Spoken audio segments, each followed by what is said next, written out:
말씀 예배를 하나님께 드리도록 하겠습니다.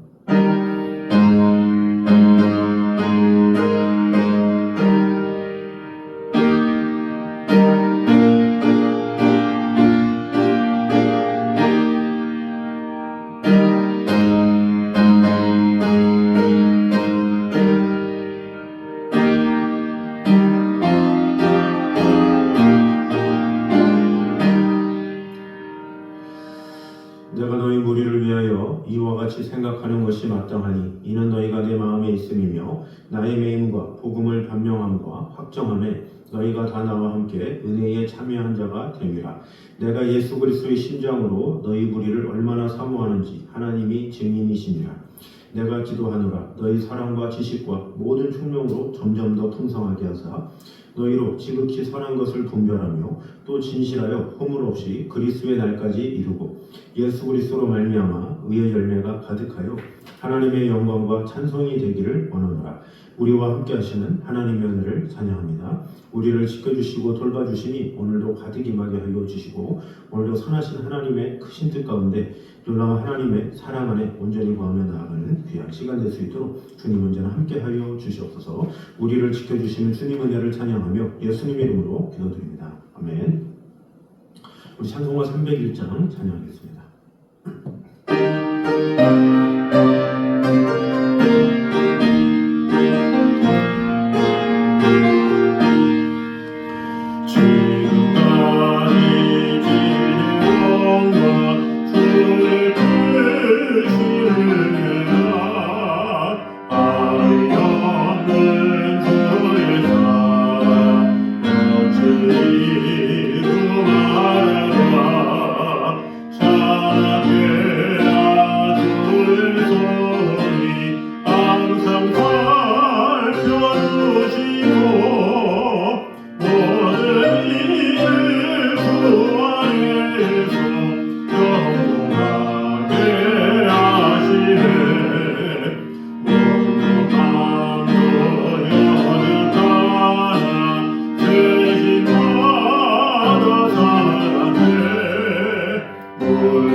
우리 찬송가 187장입니다.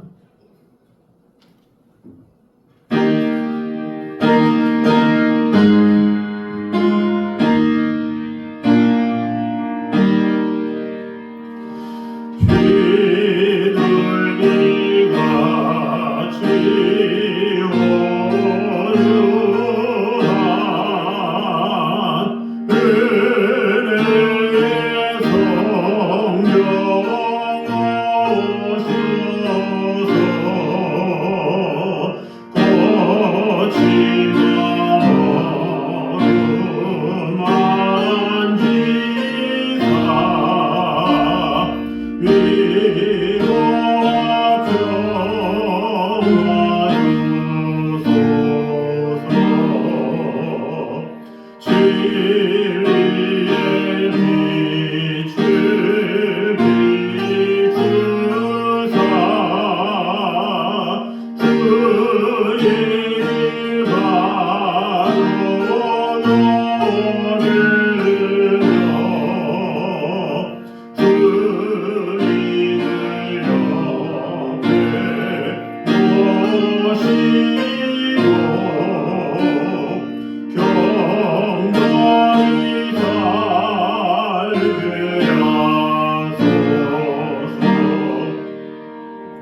주님과 동행하면서 거룩한 길로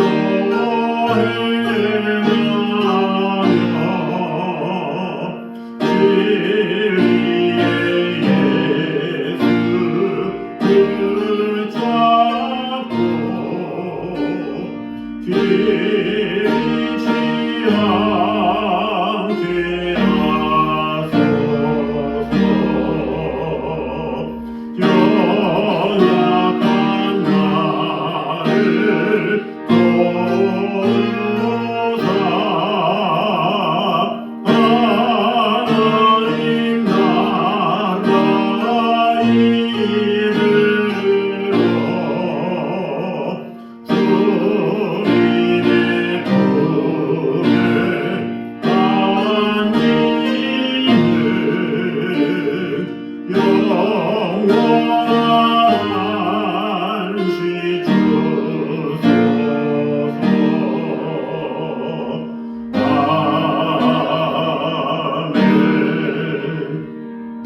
아멘. 아멘. 이 시간 우리 하나님의 말씀은 구약 사무엘하 3장입니다.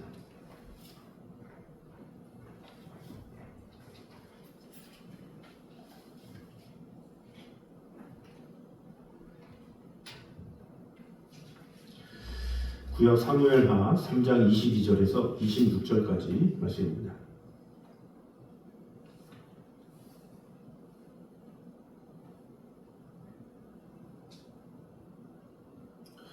사무엘하 3장 22에서 26절.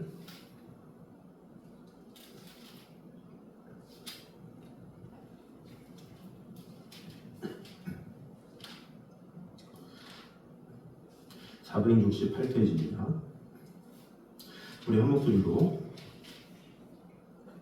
같이 들어있습니다. 다윗의 신복들과 요압이 적군을 치고 크게 노력한 물건을 가지고 돌아오니 아브넬은 이미 보냄을 받아 평안히 갔고 다윗과 함께 헤브론에 있지 아니한 때라. 요압 및 요압과 함께한 모든 군사가 돌아오매 어떤 사람이 요압에게 말하여 이르되 넬의 아들 아브넬이 왕에게 왔더니 왕이 보내매 그가 평안히 갔나이다 하니 요압이 왕에게 나아가 이르되 어찌하심이니까 아브넬이 왕에게 나아왔거늘 어찌하여 그를 보내 잘가게 하셨나이까. 왕도 아시려니와 넬의 아들 아브넬이 온 것은 왕을 속임이라. 그가 왕이 출입하는 것을 알고 왕이 하시는 모든 것을 알려 함이니이다 하고 이에 요압이 다윗에게서 나와 전령들을 보내 아브넬을 쫓아가게 하였더니 시라 몸을 가해서 그를 데리고 돌아왔으나 다윗은 알지 못하였더라. 아멘.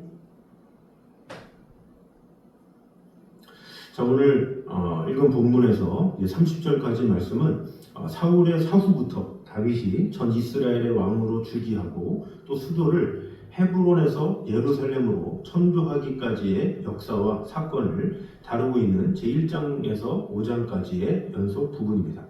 여기서는 다윗을 향한 아브넬의 국가 통합 제안과 다윗과 아브넬의 언약 체결에 대해서 보도하고 있는 3장 12절에서 21절까지에 이어서 요압의 아브넬 살해에 대해서 보도를 하고 있습니다. 먼저 22절에서 25절은 아브넬이 다윗에게 왔다가 평안히 돌아간 사실을 안 요압이 다윗 왕에게 그를 살려보낸 것을 항의한 사실이 나와 있습니다. 그리고 오늘까지 읽었던 26절 그리고 그 다음에 27절은 다윗에게서 물러나온 요압이 수하로 하여금 아브넬을 다시 데려오게 해서 성문으로 데려가서 살해한 사실이 나와 있습니다. 그래서 27절이 이렇게 나오죠. 아브넬이 헤브론으로 돌아오매 요압이 더불어 조용히 말하려는 듯이 그를 데리고 성문 안으로 들어가 거기서 배를 찔러 죽이니 이는 자기의 동생 아사엘의 피로 말미암음이더라. 이렇게 기록되어 있습니다.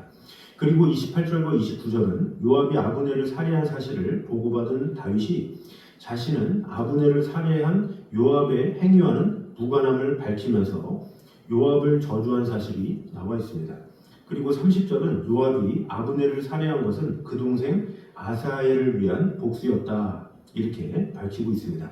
이 30절에도 나오지만 27절 방금 읽었던 거기서도 자기의 동생 아사엘의 피로 말씀이더라 이렇게 기록되어 있습니다. 아사엘은 기브온 전투에서 패주하는 아브넬을 쫓다가 아브넬에 의해 죽임을 당했었죠. 그런 의미에서 요압의 아브넬 살해는 공감이 가는 부분이 없지 않습니다. 그러나 그의 행위는 명백히 범죄 행위였습니다. 특히 그의 복수 행위가 헤브론에서 이루어졌다는 점에서 그것은 중대한 범죄였습니다. 헤브론은 하나님이 도피성으로 지정하신 곳입니다. 여호수아 21장 13절에 그렇게 나와 있습니다. 그곳으로 피신한 살인자는 성읍 장로들 앞에서 정당한 재판을 받아 의도적 살인으로 판정이 나지 않는 한 피해 보수자로부터 생명을 안전하게 보호받을 수가 있었습니다. 그런데도 요압은 재판도 없이 아브넬을 자기 임의로 죽여 복수함으로써 범죄한 것이죠. 사실 아브넬이 아사엘을 죽인 것은 전쟁터에서 자기 방어를 위한 정당한 행위로서 비록 요압 자신이 개인적인 원인이 있었다 할지라도 스스로 아브넬을 처단해서는 안 되었습니다. 더욱이 당시 사형 집행권은 왕의 권한에 속한 것으로 요압의 행위는 왕의 권한을 침해한 월권 행위였습니다. 물론 요압이 아브넬을 살해한 데에는 국가의 안전 보장이라는 명분이 있었을 것입니다. 요압은 다윗에게 아브넬이 온 것이 정탐을 위한 것이라고 하였습니다. 그러나 이는 그의 살해 행위에 대한 명분을 쌓기 위한 것에 불과하였습니다. 그러므로 저자는 본문에서 두 번씩이나 거듭하여 요압이 아브넬을 죽인 것은 아사엘의 죽음을 인함이라고 밝혀서 요압의 아브넬 살해 행위가 개인적으로 증오심에서 비롯된 것임을 강조하고 있습니다. 그런데 요압이 아브넬을 살해한 데는 보다 큰 이유가 있을 수 있습니다. 유다와 이스라엘이 통일을 이루게 되면 요압은 아브넬에게 밀려 나라의 제2인자의 자리에서 제3인자의 자리로 밀려날 수도 있었습니다.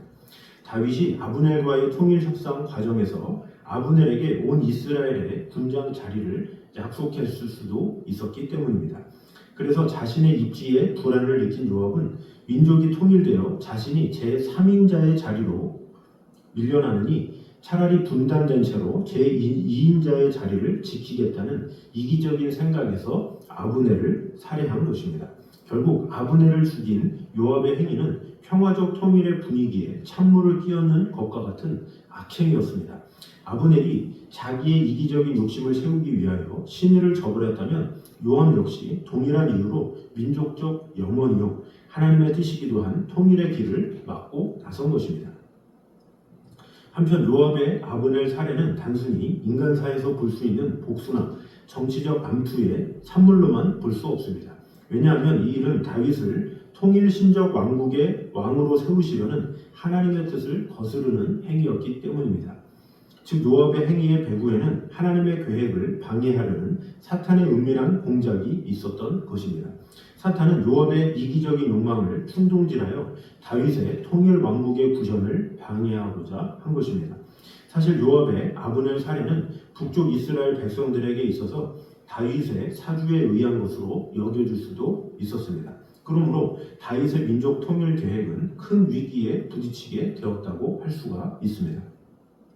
그러나 이러한 사탄의 방해 공작에도 하나님의 뜻을 꺾지 못하였는가, 우리는 여기서 하나님의 뜻은 어떤 방해 세력의 활동에도 불구하고 반드시 성취된다라는 사실을 알려주고 있습니다. 그럼 오늘 본문이 우리에게 주시는 교훈을 보도록 하겠습니다. 먼저 사명의 자리에 충실하게 지키는 성도는 죄지을 겨를조차도 없음을 보여주고 있습니다. 우리 22절 말씀을 다시 보면 다윗의 신복들과 요압이 적군을 치고 크게 노력한 물건을 가지고 돌아오니 아브넬은 이미 보냄을 받아 평안히 갔고 다윗과 함께 헤브론에 있지 아니하더라 이렇게 기록되어 있습니다. 이 본문은 요압이 큰 전과를 거두고 많은 전리품을 가지고 돌아왔다 이렇게 기록되어 있습니다. 물론 이 본문에서 적군을 치고라고 하는데 이 적군이란 사울 왕가의 군대가 아니라 이제 주변의 가나안 군사들을 말합니다. 여기서 중요한 것은 요압이 군인으로서 자기 임무에 충실했다라는 점이고 자기 사명을 감당하는 그 시점에서만큼은 무엇을 했습니까? 오히려 충성을 했다라는 거죠. 그런데 이제 요압이 돌아왔습니다. 또 돌아오고 나니까 자신의 일이 끝났죠. 자신의 일이 끝나니까 어떻게 돼요? 이제는 왕을 찾아간 거예요. 왜 아브넬을 보내줬느냐? 그것이 화가 나서 이제 다윗에게 찾아가서 따지는 장면이 나오죠. 이것이 무엇입니까? 만약에 요압이 계속 이 전투 가운데 있었으면 다윗을 찾아갈 수도 없죠. 전쟁을 치러야 되기 때문에.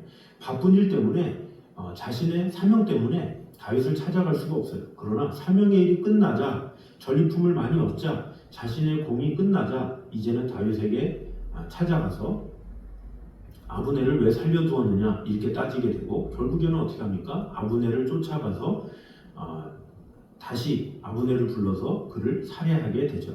그가 살해하게 된 이유가 뭡니까? 이제는 전쟁이 끝났기 때문에 그의 시간과 상황이 여유가 있었기 때문에 어떻게 보면 살해를 했다라는 거죠. 그러니까 어떻게 보면 그가 요압이 바쁠 때에는 어떤 살해나 이런 다른 행동을 할 수가 없었지만 이미 그런 전투가 다 끝나고 나서는 그의 행동 자체가 이제는 죄를 지는 모습으로 바뀌게 되었다라는 거죠. 이 다윗도 마찬가지죠. 이 다윗도 이 전쟁의 때에 이 왕이 되기 직전이나 아니면 왕이 되고 나서 그 직후 약간은 거의 전장에 항상 출마를 했습니다. 출전을 해서 항상 전쟁을 치렀죠. 항상 앞장서서 전쟁을 치렀습니다. 그런데 그 당시 때 또 군대 장관이 말렸죠. 왕이시여, 왕이 뭐하러 이렇게 이끌고 갑니까? 그러다가 왕이 죽으면 어떡합니까? 그래서 이 다윗으로 하여금 전쟁에 나가지 못하도록 하죠.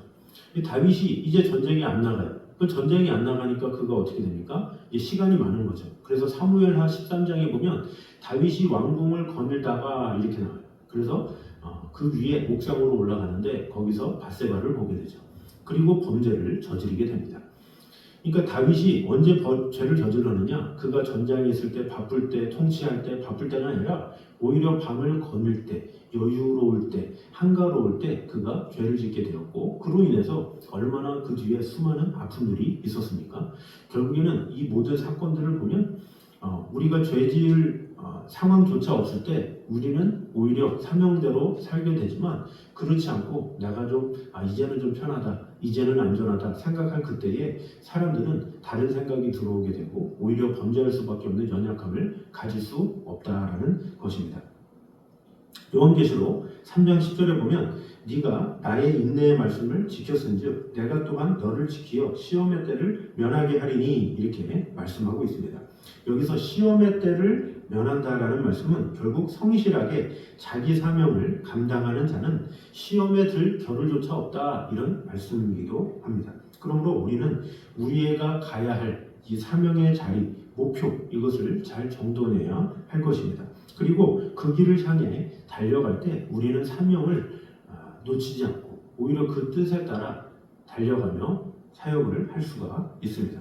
고린도전서 15장 34절에도 깨어 의를 행하고 죄를 짓지 말라. 하나님을 알지 못하는 자가 있기로 내가 너희를 부끄럽게 하기 위하여 말하노라 말씀하고 있죠. 그래서 우리가 항상 깨어서 하나님께서 주신 사명을 놓칠 때 우리는 안락을 찾게 되고 또 편안함을 찾게 되고, 그로 인해서 범죄할 수밖에 없고 또 연약함이 있다는 사실을 꼭 기억하므로 오직 항상 깨어서 하나님의 뜻 가운데, 하나님께서 주시는 사명 가운데 살아가는 저는 되시기를 주님 이름으로 축원합니다.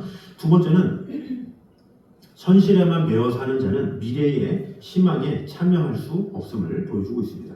오늘 읽은 23절에서 25절까지의 내용을 보면 아브넬이 이 다윗과의 만남을 가진 뒤에 평안이 갔다는 소식에 요압이 격분하면서 다윗에게 항의하는 내용이 나와 있습니다.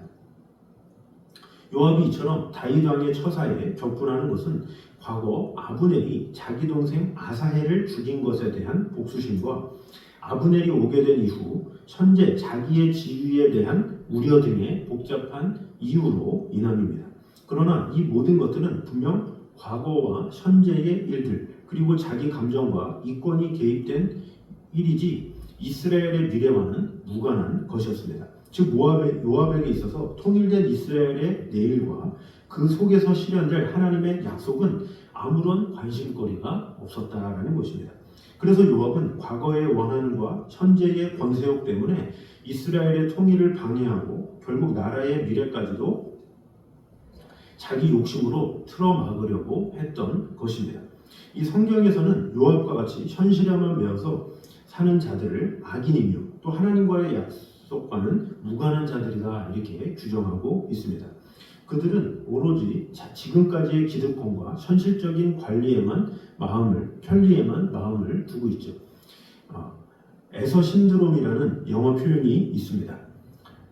에서는 배가 고파서 동생 야곱이 만든 이 팥죽 한 그릇 때문에 어떻게 합니까? 이 장자를 팔아넘기죠. 이 장자 축복권이 얼마나 귀한 것입니까? 그런데 그것을 지금 당장 배고프다는 이유 하나만으로, 현실에 있어서 지금 당장 배고프다는 그 이유 하나만으로 그 장자권을 팔아버리고 팥죽을 먹죠. 이것이 바로 미래를 생각하지 않는 지극히 현실주의적인 그런 우리의 모습을 보여주고 있다라는 것이죠. 그래서 오늘날에 많은 사람들도 그런 사람들이 많이 있다라는 거죠. 지금 이 순간, 지금 내 앞에 있는 현실의 편안함, 그것을 위해서 미래에 어떻게 될 거고 미래에 어떻게 해야 될지를 전혀 생각하지 못하고 현실의 어떤 안락함을 위해서 자기 욕심 따라, 자신의 뜻에 따라, 자신의 만족에 따라 사는 경우가 너무나도 많이 있다라는 것이죠. 물론 우리 성도들에게 있어서 현실과 과거는 중요한 것이죠. 그러나 그것은 미래의 영광과 약속을 위한 도약의 발판이라는 것을 기억해야 합니다. 참 성도는 오늘을 통해 내일을 살아가며 영원한 약속을 이루어가는 성도들이죠. 그래서 우리는 지금 이 순간 충성하며 하나님의 뜻 가운데 살아가면서 나아가는 그것이 필요합니다. 지금 내가 불편한가? 지금 내가 어떠한가? 이것이 아니라 내가 이런 삶을 통해서 어떻게 하면 하나님 나라를 온전케 할 것인가? 그것을 우리가 먼저 마음을 다할 때 비록 지금은 좀 어려움이 있다 할지라도 지금은 좀 대가가 지불될지라 할지라도 하나님께서 보장해 주시기 때문에 우리는 그것을 믿고 나아가는 것이죠. 그러나 어리석은 사람은 지금 당장 내가 힘들고 어려우면 이거 다 필요 없고 나중에만 편하면 된다라는 식으로 이 미래를 아깝게 버리는 사람들이 너무나도 많이 있다라는 것입니다. 그러므로 우리의 마음은 혹시 어디에 두고 있는가 항상 점검해 봐야 하겠습니다. 현재 어렵고 힘든 삶을 사는 사람이 있는 반면에 편하고 안락한 삶을 사는 사람도 있습니다. 하지만 그 모든 과정 속에서 성도는 내일의 영광된 삶을 꿈꾸며 그것을 이루기 위하여 과거와 현실의 모든 조건과 형편을 넘으면서 살아가게 됩니다. 그러면 결국 어떻게 됩니까? 하나님의 약속을 체험하고 경험하게 되죠. 그래서 골로새서 3장 23절에도 뭐라 그럽니까? 위의 것을 생각하고 땅의 것을 생각지 말라. 이는 너희가 죽었고 너희 생명이 그리스도와 함께 하나님 안에 감추었음이라 말씀하고 있죠. 오직 위의 것을 생각할 때 그 소망을 바라볼 때 하나님께서는 더 큰 은혜와 사랑을 주신다라는 것을 꼭 기억함으로 현실주의자적인 삶이 아니라 미래지향적으로 하나님께서 주시는 비전을 따라 주님께서 주신 소망을 따라 살아가는 저희들 되시기를 주님의 이름으로 축원합니다. 마지막 세 번째로 악인은 자기 이권만을 따라서 모든 것을 판단함을 보여주고 있습니다. 23절을 다시 보면 전쟁에서 귀환한 요압에게 어느 병사가 아브넬이 다윗 왕을 찾아왔다가 평안하게 돌아간 사실을 전하는 내용이 나옵니다. 이 말을 들은 요압은 다윗에게 항의하면서 왕을 속이고 정탐하러 온 그를 그냥 보내지 말았어야 했다 이렇게 24절에 주장하고 있습니다. 물론 요압은 국가안전보장이라는 명분을 내세워서 다윗에게 항의하고 있지만 그가 하는 말의 근본은 자기 동생에 대한 복수심과 자기의 기득권을 지키려는 욕심에 있었습니다.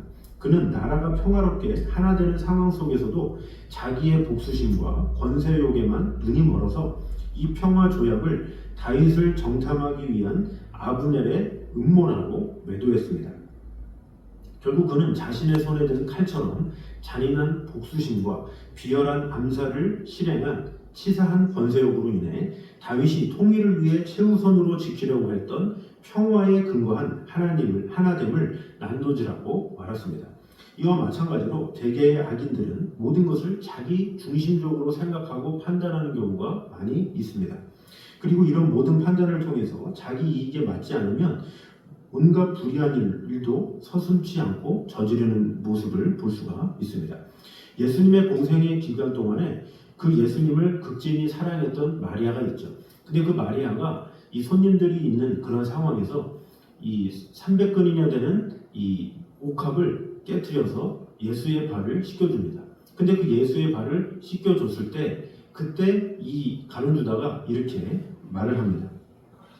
이 향유를 어찌하여 300데나리온에 팔아 가난한 자들에게 주지 아니하였느냐 이렇게 꾸짖었습니다. 그러니까 겉으로 보면 왜 그 비싼 거를 가난한 자들에게 주면 다른 사람들에게 좋은 선행을 베풀고 그들도 그것을 통해서 필요 채움을 받을 텐데 뭐하러 굳이 그것을 하느냐 이렇게 책망을 한 것이죠.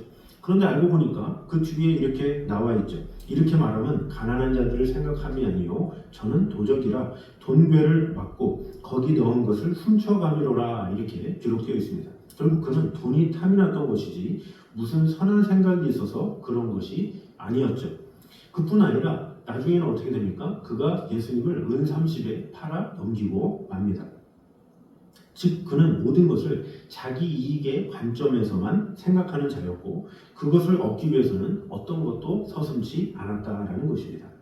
그래서 오늘날 교회 안에서도 본문의 요압이나 은 30을 얻기 위해 예수님까지 팔아넘긴 가룟 유다와 같이 신앙을 가지고 있다 하면서 자기 이익만을 도모하고 거기에 맞지 않으면 믿음까지도 배반하는 경우가 있습니다. 물론 이들은 때로 자기가 목표하는 것을 얻기도 하고 그렇게 무언가를 얻었을 때 기뻐하게 될 것입니다.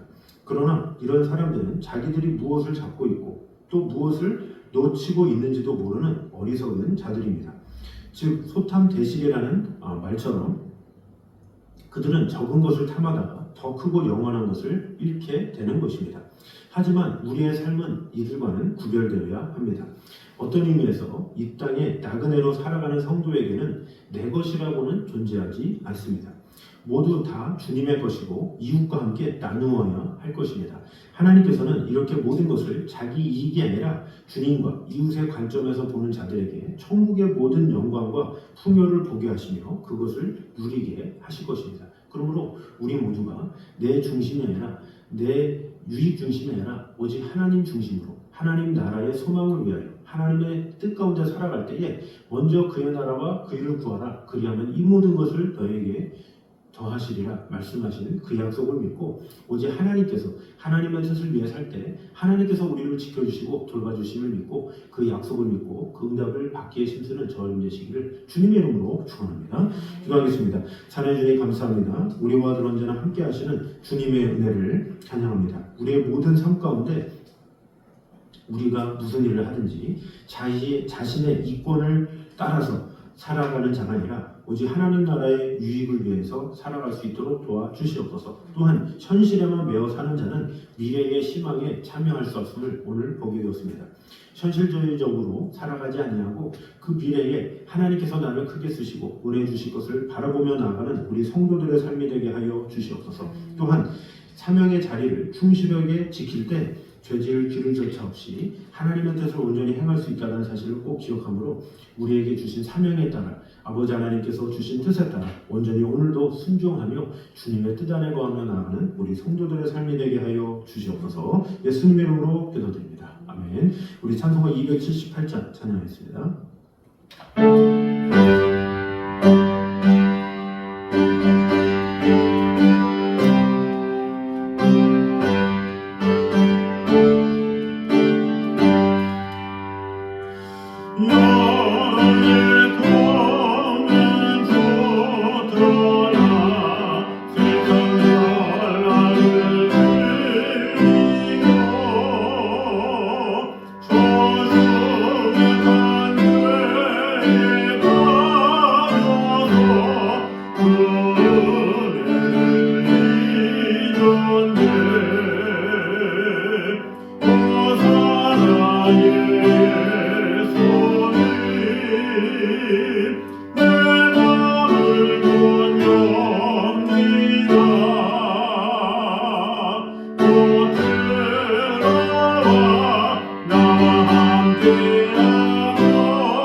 이제 우리 예수 그리스도의 은혜와 아버지 하나님의 무한하신 사랑과 성령님의 교통하심이 늘 우리와 함께 계시는 하나님의 나라와 영광이하여 오직 하나님의 뜻 가운데 살아가기 원하는 이 자리에 있는 모든 성도들 위해 이제부터 영까지 함께 있기를 간절히 축원하옵나이다. 아멘.